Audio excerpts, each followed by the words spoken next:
Hey everyone, very excited here. The AR-10 upper came in from Palmetto yesterday. Yeah, I just opened up the box this morning. So this is basically AR-10 is an AR that shoots 308s, and really excited about this. I got the 20-inch, and first impressions are this thing is heavy, very heavy. I think that the upper by itself is feels like it's heavier than like a full AR-15 that shoots 5.56. Okay, the bolt is like a lightsaber. This thing is big. Okay, so there's a lot of bigness going on. They do have it staked, which is nice. Okay, it is single ejector, right? Because on a lot of AR bolts, sometimes you'll see the double ejector. So this is a single ejector. Now, for those of you guys that don't know, like there's no mil spec AR-10. Each company does its own thing. Okay, so if you're buying an AR-10 upper and an AR-10 lower, you best order it from the same place. Okay, from the same manufacturer. Don't try to mix and match. You can mix and match AR-15s, but you don't want to try and mix and match AR-10s or even AR-9s, right? Because those are also proprietary. Sometimes you get lucky and you can get them to match up, but they normally don't match up. Okay, now even from Palmetto, because Palmetto they make their PA-10, right, which is what this is, but they also have their M110 clone. Okay, I forgot what they call it, but basically they have another AR-10 that's supposed to be an M110 clone from which basically kind of copies Knight's Armament, who has the license for that. But anyway, one of the things I noticed is with Palmetto's M110 clone, the cut back here is different. So this one is more rounded. Okay, the M110 is diagonal. Okay, so even from inside of Palmetto, right? If you get their PA upper, you can't, let's say, match it up to their M110 clone lower. Okay, so even though they both shoot 308s, okay, so you got to be really careful when buying uppers and lowers that they're gonna match up. So this is the 20-inch. Okay, the reason I got the 20-inch is because I was going for quieter. I don't want to put a suppressor on it. All right, I don't want to have to deal with the NFA. So I've noticed in the past that the longer barrels generally are quieter. Okay, from the perspective of the shooter anyway. So that's why I went with the 20-inch. Of course, you get the added benefit of some extra velocity and that stuff. Right now, I bought this because I specifically want to join the 1,000 yard club. Okay, now I don't mean that there's a specific club that has that name, but I've already had a membership to a gun club that goes out to 1,000 yards. But I want to be able to get out to 1,000 yards and hit hit with confidence, be able to and know that I can get hits at 1,000 yards. So that's the thing that made me get into the AR-10. Everything about this is more expensive, right? Everything from the gun to the ammunition to the scopes you're gonna put on it. In fact, the gun isn't that much more expensive because if you can get like an AR-15 from Palmetto for about $500, you want to buy the upper and the lower separate because it's cheaper that way. The manufacturer pays less of a tax if they sell you the upper and the lower separate because they only get taxed on the part with the serial number. So if you buy the whole gun complete, the manufacturer pays a tax on the whole thing. If you buy just lower, then they just pay the tax on the lower. So if you buy you're gonna pay the sales tax, but the manufacturer doesn't pay the firearms tax. So that's why it's cheaper to buy your uppers and the lowers separate. I probably saved about $200. So what I was saying is if you buy your upper and your lower for an AR-15 separate, you're going to come in around $500. With this AR-10 upper and lower separate, it came out to about $700 and some change, like maybe $735 or something, which, hey, it's not a huge difference, but the thing is, like, hey, with this, now all of a sudden, instead of getting like a $300 red dot, I got a $700, 5 to 25 scope. So my scope is more expensive, right? So the ammunition is more expensive. Um, the charging handle here, once you put the scope on it, these regular charging handles, you can't reach this. So I had to get a better charging handle. So that was like an extra whatever, $35 or $40. Okay, so there's an extra expense right there. I'm planning to leave the bird cage. Okay, I know a lot of people put muzzle brakes on their AR-10s. The last thing I want is more noise. So I'm going to leave the bird cage. If anything, I might get a linear comp to send more of the noise downrange if this is still annoyingly loud. Okay, so yeah, definitely not putting anything on this gun to make it louder. Okay, not putting a suppressor on it because again, I don't want to deal with the NFA. The bolt, man, this thing's like a lightsaber in your hand. It is big. It is staked. Okay, it is a single ejector because some of the AR bolts have double ejectors. So this is a single one. I mean, I don't think that'll be an issue, but it is a big bolt. You can see the teeth over here for the forward assist. So it does have forward assist. It does have a the dust cover. You can take a look here, see how the rail's like attached. I mean, that thing is not coming off. I mean, they got the anti-roll and everything on it. So on the, where are we? Is this a, yeah, I think that's a QD point here. So they do have a QD point here. It looks like a QD point. I'm pretty sure it's a QD point. I mean, I have to put a QD in this. I mean, there's no reason why these would be M-lock here and that would be circle unless that was a QD. But I have actually seen like rails where they have like a circle thing and it's not QD. So, but I'm pretty sure that's a QD point. It actually makes sense that it's further back here because on the 20-inch. Well, actually, it's a 15-inch. No, I think that's a 15. Yeah, it's a 15-inch rail, 20-inch barrel, 15-inch rail.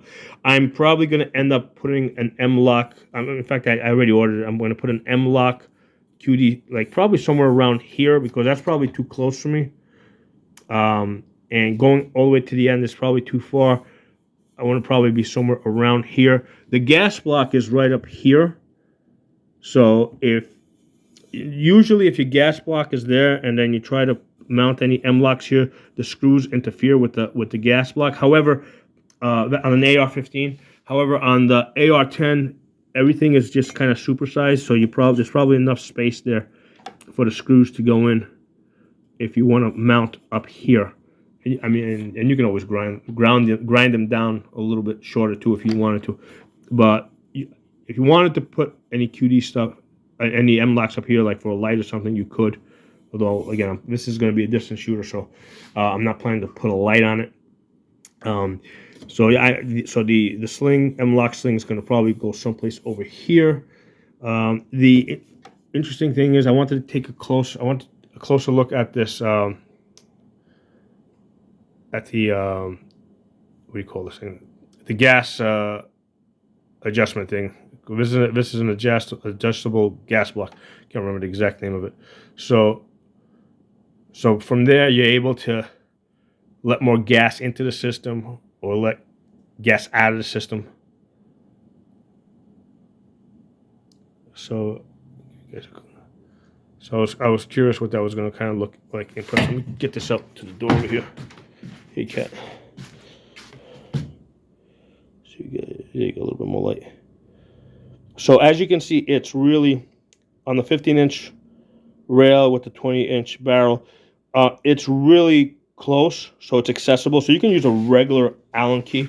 So that was going to be one of my concerns, like how I was going to actually reach that with an Allen key.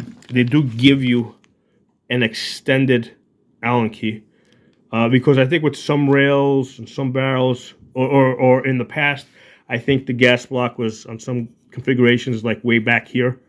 So it's harder to reach it. So you needed a long Allen key to reach it. On this one, because it's all the way up there, you wouldn't have a problem reaching this with a standard Allen key. Okay, so that's not an issue, although it is nice that they give you this. So yeah, so I got the one that, as you can see, that it's got, because one of the options was to get this up with a Picatinny rail all the way across the top.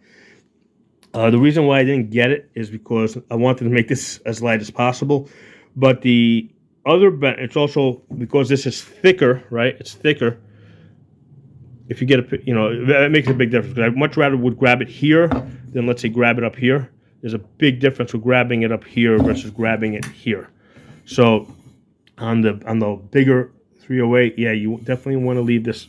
Get the one without the Picatinny rail going across the top, because realistically you're probably not going to put any night vision stuff or mount any stuff over here. You're not going to be using this area over here. Also, if you get like a scope that has, let's say, like a 56 millimeter objective lens, basically a large scope with the front of it is really big, there's less chance that you would have interference. Because that's one of the things I was a little concerned about with the scope that I ordered. I ordered the primary arms 5 to 25 by 56, so it has a large objective lens. So I was trying to figure out, okay, what mount do I need to get now so I have enough clearance, so it's not hitting, the scope isn't hitting this area here. So the one I got, I think it was from Area Precision. From what I saw, it shouldn't be an issue, even if this was a Picatinny straight across. But this dipping in over here gives me that little extra clearance. Okay. So yeah, this thing looks really cool. I mean, the lower should be going to the FFL today. So I don't know if I'll be able to pick it up today. So I was kind of excited. That's why I wanted to do this video. The pin locking points here are like really big. I mean, they're like, you can, this is really beefy over here. So yeah, I just want to give you guys some initial impressions, just from kind of opening it up out of the box. So yeah, the only thing I'm changing on the upper is the charging handle. On the lower, I am planning to, I got like a heavier buffer weight. Even though you can adjust the gas from up here, just to try to bring the recoil down as much as possible, I'm going to put a heavier buffer weight. Like instead of like, I think the 3, that's standard, the 3 ounce or 3.5 ounce, I'm putting a 5.6 ounce, and I also got a heavier spring for the lower. And I'm also changing the trigger on that. I'm putting a 2-stage trigger into that. But for the upper, the only thing I got to change changing is this charging handle. So look forward to doing videos on this gun. Hey everyone, I did take the bolt apart and I thought I'd show it to you guys. Basically, I can't shoot this yet, so that's why we are doing the only thing that we can do, which is look at it, because I don't have the lower yet. So it says 308 MPI, magnetical particle inspected. So it said single ejector. I don't remember if I ordered a second firing pin, but you should definitely have a second firing pin. I'm pretty sure I ordered it. I ordered a whole bunch of shit. Yeah, because firing pins break.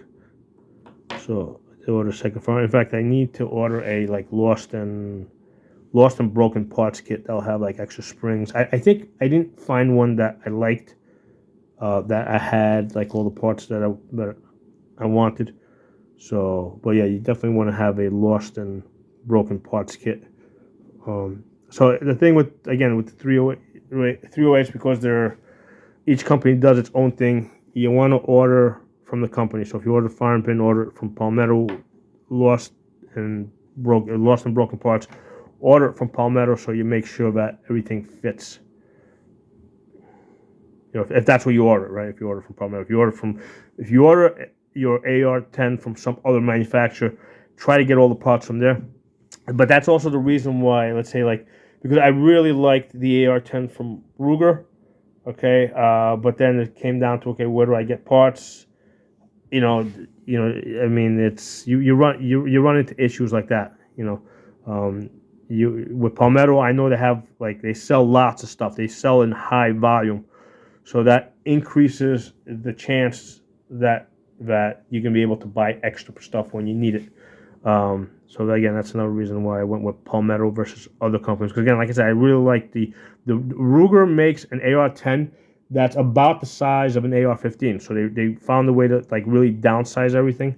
Okay, so but it's also like $1,100 or $1,200 versus that $700 here. So I really didn't want to spend that much money on an AR-10 because I know I'm not going to be shooting it that much. All right, because I again I want to be able to shoot 800 to 1,000 yards with this, but I to do that I have to do some traveling. Okay, it's not like I can't shoot that on my own properties, so I have to travel to shoot 1,000 yards. So because of that, I'm not going to be shooting that often. So that's the main reason why I put off getting an AR-10 for so long, because I knew I wouldn't be using it that much.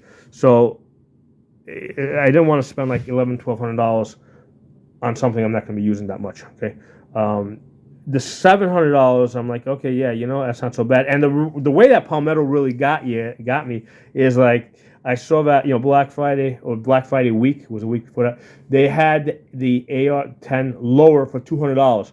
So in my mind, I was like, you know what? Let me just get the $200 lower, because let me get the FFL stuff out of the way, right, where it's got to ship to an FFL. And then down the road, when I feel like it, I'll get the rest of the stuff. Well, once I got the $200 lower, a few days later, I basically ended up buying the upper. Okay, so that's how Palmetto. That's a way that they get you. They just sell you the lower, which is cheaper first, and then it's like, okay, now you got to come back and buy the upper. So it's almost like a gateway drug, Just buy the lower. You just you'll get the upper down the road at some point. Yeah, I got it within a few days. Hey everyone, to answer that question before, yeah, that is a QD mounting point. First of all, it says QD right next to it, right? So that's kind of obvious. But also, when I looked at it closer, basically there's a rim inside of the hole, where basically the ball locks in. So that's the thing I'm used to looking for. I'm used to looking for that rim, because normally they don't say QD. Or most rifles don't say QD on the QD mounting points, so I'm not used to looking for it. So even though it's right there in writing, it's etched into it. But yeah, I'm used to kind of turning it to the side. Well, actually, usually I just shove a QD thing in there and see if it holds it or not. But yeah, you can see it. So they don't have it in the front. A lot of times they'll rails will have it in the front. This one does not. It doesn't bother me because I normally don't go all the way out to the front. Normally I bring it back just a little bit on the 20 inches, the 20-inch ones. Even though this is on the 12-inch, yeah, on the 12-inch I go all the way to the front. On the 15, I usually bring it a little further back. Now this one over here, because this section over here, basically the upper receiver is also longer, right? The upper receiver is longer on the AR-10. It may end up coming even a little further back, but that's whatever. We'll see when we try this out. Hey everyone, I also want to show you this card that came with it for adjusting the adjustable gas block. And this is also the reason why I'm doing this video, because I'm, later on when I'm actually shooting this thing, I'm not going to have this card. So anyway, the one I have is the 3-position one. The wrench is the 3/32, right, which they give you. Now the one that they give you is really long. Here, I had it here. Okay, this one is short enough that you can just use a short one. Okay, but it is a 3/32 if you want to have an extra, just throw one in your gun bag. So on the 3 position, right, which is what I have, is a total of 17 clicks. They kind of make it a little confusing the way I understand it is for each rotation, right? For each full rotation of this valve, let's see if right? Maybe you don't have enough light here.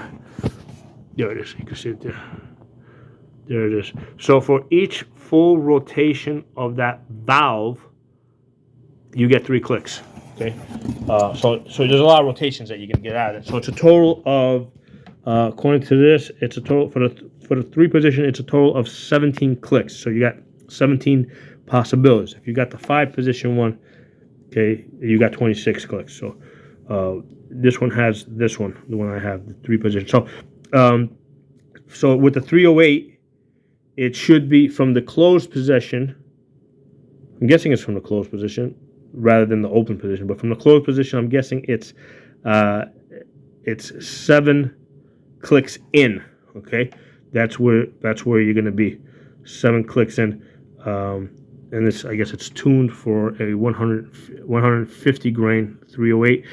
What I'm going to do is I'm going to basically load the magazine with 1 round, fire a shot, and then just close it, right? Because a lot of people go all the way closed and then they'll just basically open it 2 clicks at a time. I don't think that's necessary. What I'm gonna do is, from where it's at now, I'm gonna fire a round, close it 1, fire a round, close it 1, and get to the point where it's not locking open. And then when I get to that point, then I'm just gonna come up 1. Okay, so that's how I know that it's tuned for whatever I'm shooting. Okay, so that's how I plan to tune this. Now I'm also, like I said, I'm also getting the a heavier buffer weight. I think it comes like with a 3.5 or something. I'm getting like a 5.6, so that, just to cushion the recoil as much as possible, because I'm not putting a muzzle brake on this. So when I get the heavier buffer weight and the stiffer spring, I'm going to have to adjust it for that, right? Because it's probably, I have to see where it's at. So, yeah. So anyway, that's how this 3-position gas valve works, and this is the cord that they give you with it.